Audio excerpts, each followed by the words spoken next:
How long has society been around? We're getting ready to have our 52nd annual meeting. No way. Wow. It probably predates that by about a year. Mm. And actually, it was the first meeting where the term cryobiology was coined. Oh, who coined So it? I'm not sure who would actually be able to take credit for it, but Right. Like artificial intelligence. I don't know. yeah, There's that conference, but I don't know if there's actually something. yeah. I don't know if it just sort of organically came to be through that first meeting. Yeah. That's why it's also, the Society for Low Temperature Biology was linked to this too, which is a European society, but Yeah. we've always been known as the Society for Cryobiology, Low Temperature Biology and Medicine. So it's kind of how things originated, and obviously research was going on prior to that. Basil Lullier had his journal Biodynamica, which really started in the 40s, Oh, wow. which underpinned a lot of the early cryobiology research work that the society ended up focusing on. And he was a very active contributor back in those days to Right. general cryopreservation and vitrification, pretty much every aspect of low temperature biology and medicine, really. Wow. Wow, that's incredible. Yeah. So how long have you been involved in the field? I started in '94. Mm. And we actually hosted the first, the first cryo meeting that I went to, we hosted in Indianapolis in '96. And in fact, the first time that I ever left the country was on a student travel award to go to the cryo meeting in Marseille, France.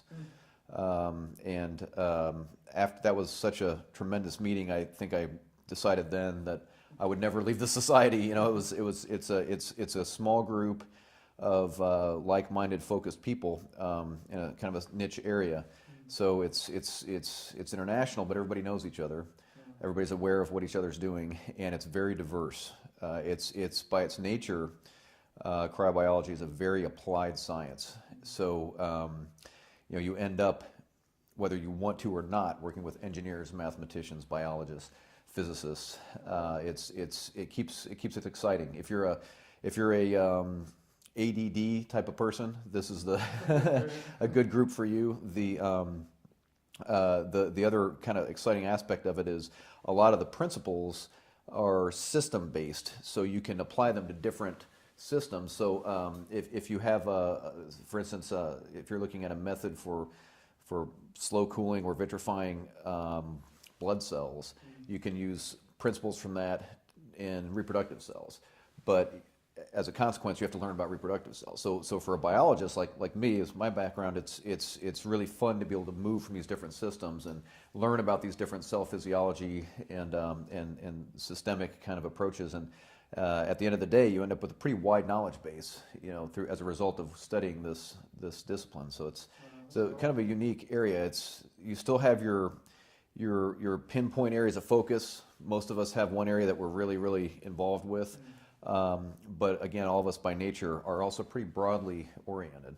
Why, why did you get involved in this field of all the possible things in the world that you could be doing? Sure. Why this? Initially, for me, it was my mentor.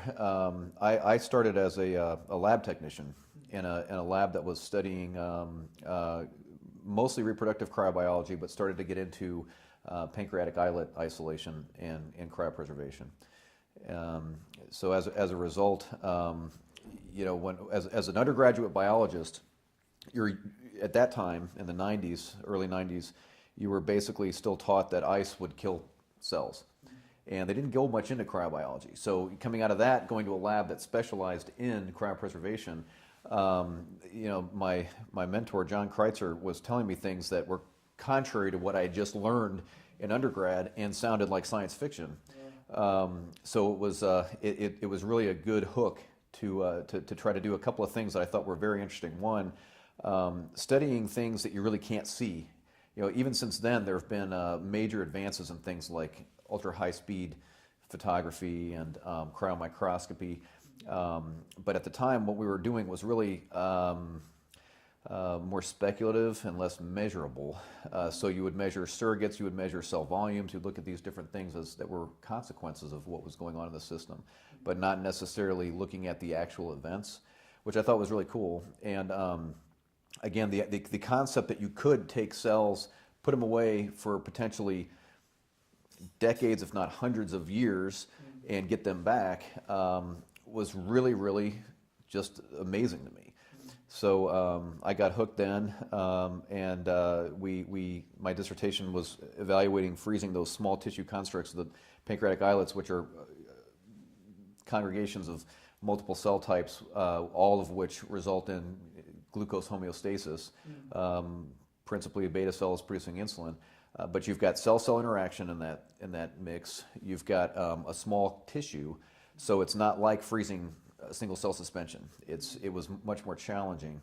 So it again, kind of this concept of interdisciplinary approaches, it brought in a lot of different problems to solve, not just whether cells themselves shrink and swell and can exclude ice and those things, but how this whole tissue behaves and how this tissue is going to respond apart from its normal matrix and its normal environment, which modifies it even before you freeze it.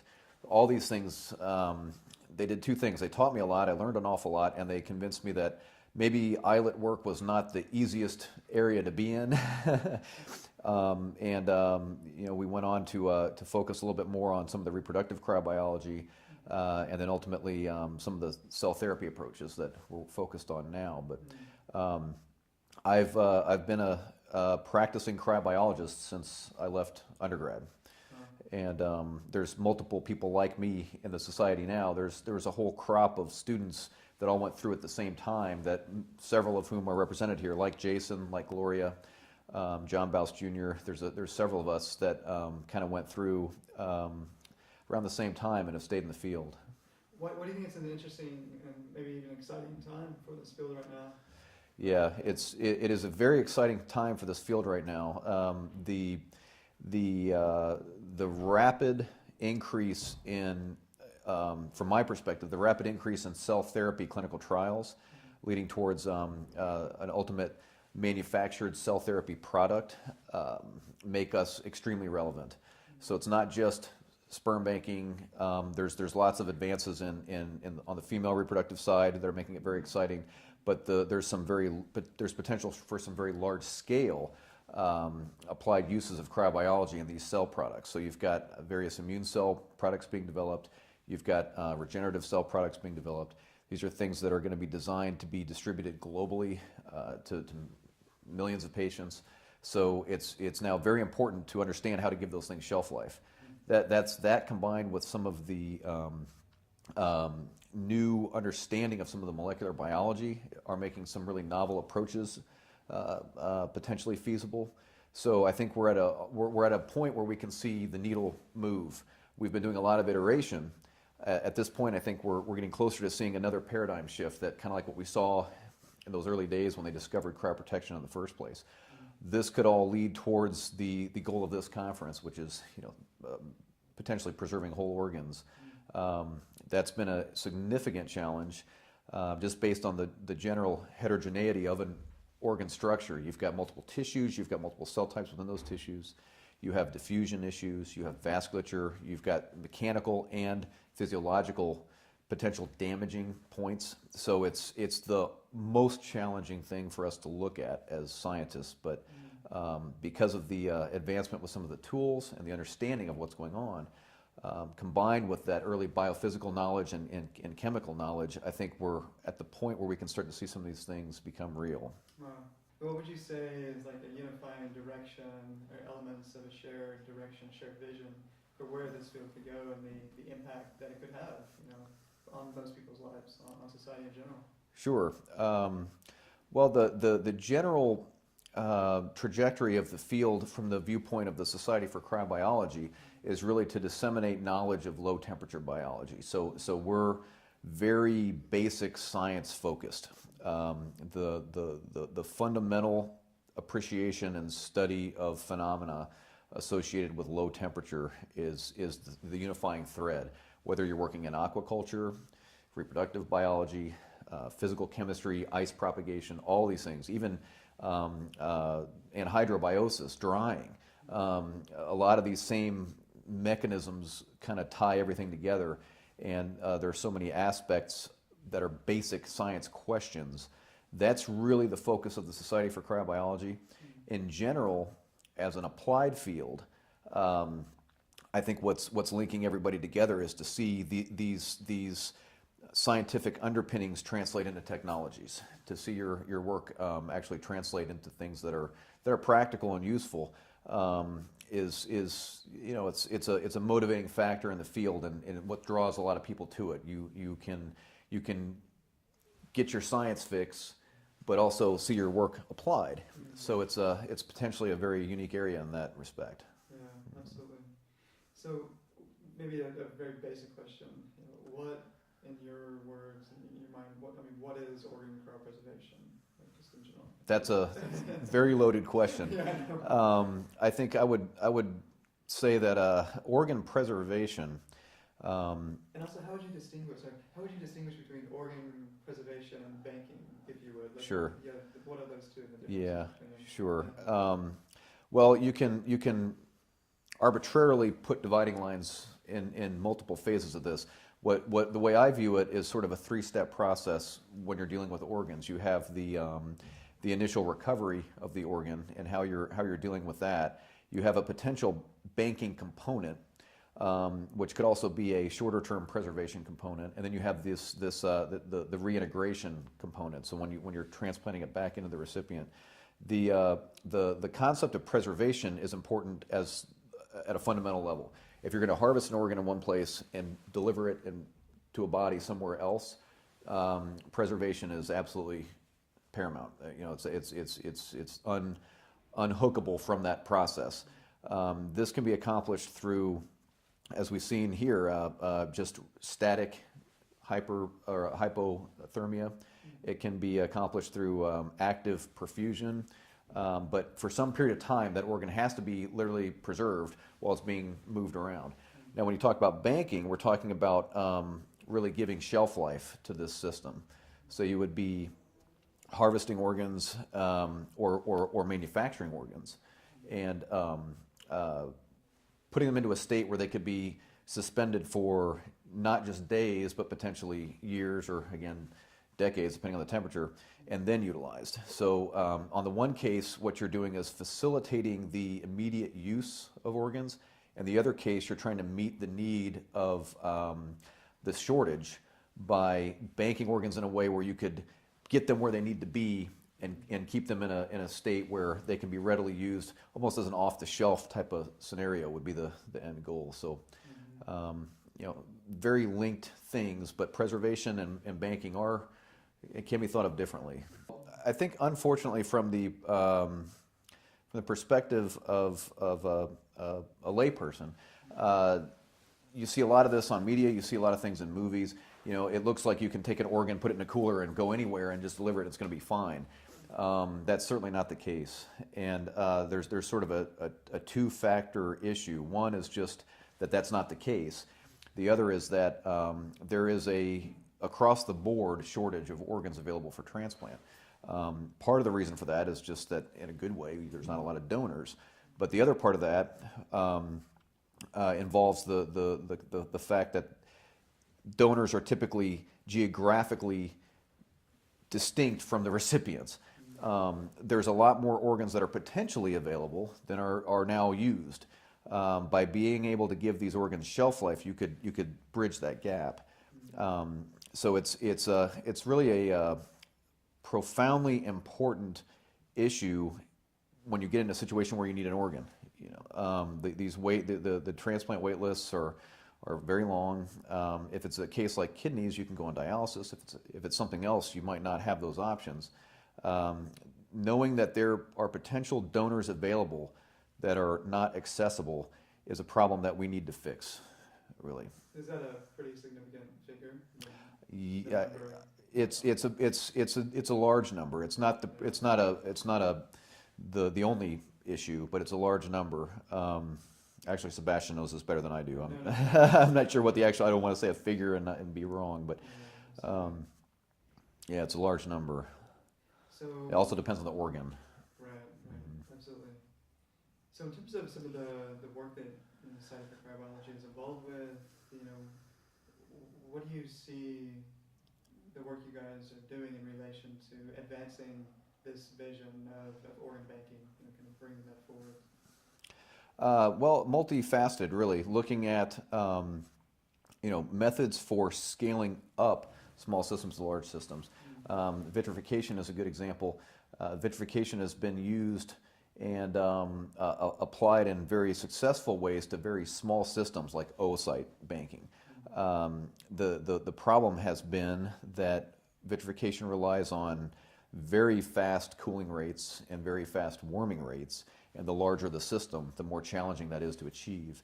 Some of the active basic research, some of which has been talked about here at the Organ Preservation Summit by people like John Baust and people like John Bischoff and Gloria Elliott, the concept of scaling up so that you can get these extremely, and Greg Fay, these extremely high cooling rates and extremely fast warming rates, things like nanotechnology, microwaves, lasers, ways to rapidly cool larger systems so that you can achieve the cooling rates required to vitrify whole organs. Those basic scientific questions that were answered at a very small scale are now being applied to very large scales in ways that look like they might work. What does it mean to vitrify? Oh, sorry. When we talk about sort of the fundamental approaches to cryopreservation, we generally divide it into two categories. One would be slow freezing, the other would be vitrification. In slow cooling, it's almost a misnomer to say that there isn't vitrification, because there is. What you end up doing is really relying on ice which can be thought of as the precipitate of pure water. So as ice forms, all the solutes, all the salts are excluded from that ice, which causes a disequilibrium across the cell membrane. So water actually leaves the cell to form the ice, and the space inside the cell becomes more and more concentrated. At a certain point, when you take those cells and you put them into a very cold environment, like say you're down to -40, and then you put it into liquid nitrogen, that intercellular space is concentrated enough that at that cooling rate, it will vitrify. So you have ice on the outside of the cell, but vitrification on the inside of the cell.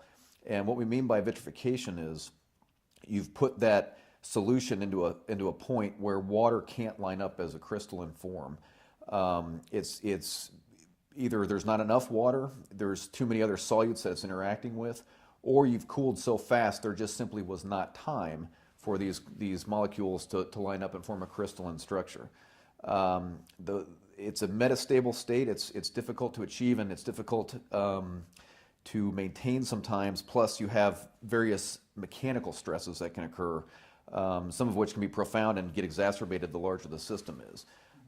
If you don't evenly cool during a vitrification step, which is challenging with these high cooling rates, you can get fracturing, gross mechanical damage. So when you do slow cooling, it's a little bit easier because you achieve vitrification on a very micro scale inside the cell. You might have some mini, very tiny ice crystals. If you warm fast enough, they can't recrystallize, so the cell's fine. When you have large systems, you often have to overcome this by very high concentrations of cryoprotectant solutes. These, again, interact with the water. They allow you to vitrify with a little bit slower cooling rates and warming rates. But those are the two categories: slow cooling, vitrification. There's been a lot of work additionally in freeze drying or even just drying. Universally, that's been extraordinarily challenging with living systems. Somewhat applicable to single cells. It's useful in bacterial cultures, but it's been extraordinarily challenging for other systems. So by and large, most people who are looking at preservation of organs are focusing on vitrification at this point. Interesting. I think it's a great concept. Just to oftentimes the actual money, the dollar amount, is not as much of an issue as getting the awareness, and that's really where I see the benefit. I think what we need to make sure we don't overlook are the mechanisms to fund the people to actually try to achieve the goal. A good example of a positive step is the DARPA SBIR program, but the amount of money and resources on the human side that it will take to achieve this are they probably will outweigh whatever the prize actually is at the end of the day. So that's really not the end goal. The end goal is just to get people aware so that some of these other avenues for funding can come together. If we have combinations of industry, government, philanthropy to back the people that are working towards this, it can have the real impact that we want it to have. I think we can achieve success. This is like it's been said already, this is a extraordinarily challenging goal, but it is achievable. And I think once that's done, it'll open up other opportunities that'll become self-evident for commercialization approaches and clinical approaches. It's just getting there that's going to be the challenge. So I think that's a gap that we have to make sure we don't overlook, is how to fund the groups to achieve that goal. Yeah, absolutely. Mm-hmm. So what is in your mind, the grand challenge of this space, or the grand challenges of this space? Well, we broke it down into the 6 areas. I think they're all interrelated. I mean, I'm actually more thinking so let's say the president next year mm-hmm. does an announcement about this space. Maybe bioengineering is included, but mm-hmm. definitely banking. So okay. He's talking to the world about this area. Sure. What do you think what is he saying? What is he talking about in terms of the grand challenge that we're going after sure. for this space? I think my personal concept, and it's only mine, yeah. of what would really constitute success and what the grand challenge would encompass would be the first person that needs an organ. Imagine if someone in need of an organ without another opportunity for a donor is able to get one from a bank. That would be tangible expression of the grand challenge. A banked organ put into a recipient that has a successful outcome is really the goal, I feel, of the grand challenge. Mm-hmm. Yeah, that's fantastic. That's perfect sound. That's great. Like you were talking earlier about raising awareness. Mm-hmm. It seems like it almost needs an ice bucket sort of challenge. Yeah. What would be your ideal yeah. challenge? And in fact, when that started, I was like, man, why didn't we think of that? Because it would be so. yeah. No, that something like that. A very good, real. Awesome ambassador, the opera singer. I mean, that's just amazing. Those kinds of perspectives from people. But I think what's often important is we live in a time when technology advances so fast, and a lot of this technology that people get very used to, it sort of disconnects the public from the actual process of developing new technologies, especially medical technologies. We don't know as much as we do know in these areas, and it's important for people to still understand that, I think. So the challenge is sort of simultaneously getting people to understand how much more work is necessary to help drive awareness towards endeavors in basic science, while at the same time keeping them convinced that it is going to be achieved, it is achievable, but it's a little different than the next generation of your iPhone. This is a major paradigm shifting thing we're talking about. New understanding of things like immunology and how organs respond inside of the person. I mean, I've spent time here this conference talking about how when you put the organ into an organ system, it could compromise the organ system. So we have to make sure we're looking at this as a holistic approach. It's not just preserving an organ, getting the organ out of the bank, and proving it's functionally viable on a benchtop. It also has to be integrated back into an organ system and not compromise the organ system and take over its functional role in that organism. These are things that I think we need to get the awareness level of a little better without confusing people. That's always the challenge, I think, with any complex scientific endeavor. Vitrification, I mean, Sebastian actually uses a good example. What we're looking at quite a bit are phase diagrams of complex solutions, complex systems that, in our case, are aqueous, with multi-components in them, multi-solute components. But it's really not very different from what they do with metal alloys or with ceramics. So Sebastian uses the example of the golf club shafts. Quite a bit of effort is done to develop alloys that have flexibility and hardness and don't fracture. Something where we could show, in essence, glass might be a good step towards something that's tangible like that. The silicon glass that's in your windows is vitrified. That's exactly what we're doing, and something that can demonstrate that state with a biological component to it would probably go a long way to get people to start to visualize, conceptualize this. It is very challenging. There are many people who practice vitrification, specifically in the assisted reproductive space, who don't really understand exactly what's going on. If it's difficult to get scientists to understand some of this, you can imagine the challenge getting the lay public to understand. But essentially, what we're trying to do is take a snapshot of an organ in a aqueous solution and turn it into a block of glass, just much like you would have a block of glass used in your house. A lot more going on than that, but that's essentially what we're doing. So something along those lines might help to get awareness. At the same time, I don't think we have to be careful not to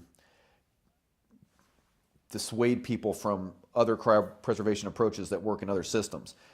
Vitrification is ideal for some systems. Slow cooling is still ideal for others. It's an interesting thing when you're a cryobiologist and talking to the public. You run into things ranging from people who who think that you can already preserve organs like this, to people who believe sperm banking is science fiction. And we have cattle on the ground. There are people at the USDA that have cattle on the ground from 65-year-old sperm that's been banked. At my lab, we've been able to thaw 30 and 40-year-old bone marrow from a collaborator, Dr. Sumida in Japan, that was frozen for hematopoietic stem cell transplants. We've been able to get mesenchymal cells out of those. So these were instances where you can definitely tangibly show that over time you can bank these things if they're stored correctly. So getting the public to not think too far either direction is one of our challenges. Our society for cryobiology is relatively small, and it's very focused and it's very academic. So historically, I don't think there has been a lot of awareness of this. Honestly, it comes up more in TV shows than you see in more sort of reputable ways of getting it, more accurate ways of getting the point across to the public. So, I can think of several cartoons that have shown, anything from Futurama with the system there to sperm banking jokes. I mean, that's usually where it comes up, and not in the more appropriate context of what we're actually doing. So I think it's a very important aspect to this. One of the challenges that we've seen recently, as things like cell therapy are becoming more close to mainstream clinical medicine, are groups that use the technology reinventing wheels that we actually tackled years back before I was even doing this work in this line of research, because there's a disconnect between the end users and some of the basic science. So we need to work on that. I think the more we engage OPOs and organ transplant recipients, I think, to underscore the need. The organ procurement organizations are the ones that really see this firsthand. They see how challenging it is to get donors and to get them matched and to get them transported all within the very brief window of time we have. If we can combine, again, the awareness of some of the work that's going on to manufacture organs all the way through banking organs, the concept of again, having a situation where someone in need of a transplant is able to get one from a bank, the first time that happens, I think that needs to be well publicized. But in the meantime, I think just getting people to understand that it's necessary is more readily achievable by talking to real people who have had been in the situation and needed an organ. And again, the people who are in the business of facilitating that. Right. The areas that are contributing to this, certainly, that are already in place and yet to be conceived, really can have much broader impact. We've already touched on briefly the concept of tissue engineering. Banking organ scaffolds, decellularized scaffolds, is probably more rapidly achievable than banking whole organs, and that could have a wide, very broad impact on lots of different health issues. To be able to custom build parts for people, but also if you start thinking about the concept of some of the material science that's going on here, these could have offshoots into areas that have nothing to do with healthcare, food science, all these different areas that have potential implications in a larger consumer base. They're just a little bit less glamorous, probably. But measurement, the ability to measure things and the ability to get into some of the systems of natural biology, I think, could have very, very broad implications. I like to use the example that we were really happy when we understood that there were about 30,000 genes, when we were able to map the genome and realize that. Then we realized that, there's over 100,000 proteins. These genes are doing a lot more than what we thought they were. Work that people like Ken Story are doing on these natural systems that have fired up genes that we have but don't get accessed to induce hibernation and low temperature stasis that works in animals. Just imagine how profound that could be if we could really get to the point where we understand some of the molecular mechanisms, some of the epigenetic mechanisms that are going on. The trouble you get into the zone where some of this is so scientifically oriented that it's difficult to explain the ramifications to general public and get excitement around it. So you have to have something that looks very tangible, like we're going to bank an organ and give it to a person. Sounds better than we're going to be able to solve some of the world food shortages by freezing things better or storing things in a frozen, dried state.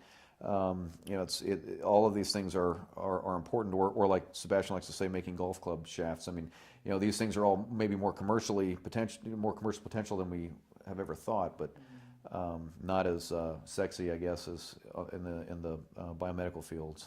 The level of complexity that will surround being able to do this will necessitate it being done in places where hopefully there are regulations and ways to police that so that does not occur. It's the same sort of concern that I think was legitimate but ultimately not founded with the Human Genome Project and with cloning. We can do nuclear transfer, we can clone things. The concern that we're going to start cloning people for spare parts, that was a very big concern. To my knowledge, at this point, that's not going on. Okay. I think the people that are doing this work are cognizant, most of them at least, of the fact that to achieve mainstream use, you can't operate that way. Certainly paying people to harvest organs from them would be, I don't think, even considered by the legitimate scientists working in this field. There is a lot of effort to grow organs ex vivo. I think that has much more potential for a applicable product than trying to harvest organs from somebody on a black market basis, where you can control the systems, you can potentially do it in a more efficient way. You can build organs from scratch that might be more amenable to preservation than the natural state if you can do some of this gene manipulation. You can do some things with microRNAs that are transient, so you're not changing the actual genetics of the organ, but doing a transient exposure to these coding RNAs and allowing things to be transcribed and proteins to be made that will allow those organs to survive preservation and then afterwards are gone. So these are things that we can do more readily with manufactured organs than we could with a black market organ bank. Okay, last question. Okay. So very broad one, kind of a silly one, but maybe you'll have an interesting answer to this. So if you were master of the universe for a little while, what would Erik Woods do to try to best accelerate progress toward this field you're working in and toward that grand challenge that you were talking about? Well, I think it's always the be careful, careful what you wish for question. I think that the pulling together people to get that deep, we need to have an overarching umbrella of understanding of what the actual vision is. But no one group is going to be able to tackle all of these challenges. So I think pulling together the deepest expertise possible in the physical sciences, the structural side of this, the engineering side of this, as well as the physiology and the biochemistry and the genetics. If we have really silos working as deeply as possible in these areas while staying linked, that's the way to do this. Now, I think to some extent this is a resource issue, but one of the things that's been sort of bred into cryobiologists is doing very good science without a lot of resources, because there's never been a lot of resources for our area. When we were doing SBIR grants as a small business, there were never RFPs. We always had to just submit our ideas through an omnibus solicitation. If we can do what we're starting to see now and get agencies to understand this is an issue, to understand that resources need to be dedicated to this, it kind of gets back to your last question even. These silos will throw off deeper understandings of each of those areas that will have, who knows what kind of impact. But all of those together could lead to this umbrella strategy of actual organ banking. So I think the key would be to get the right people together with the right resources, let them get deep in their area, and then roll it all together and see what comes out of it.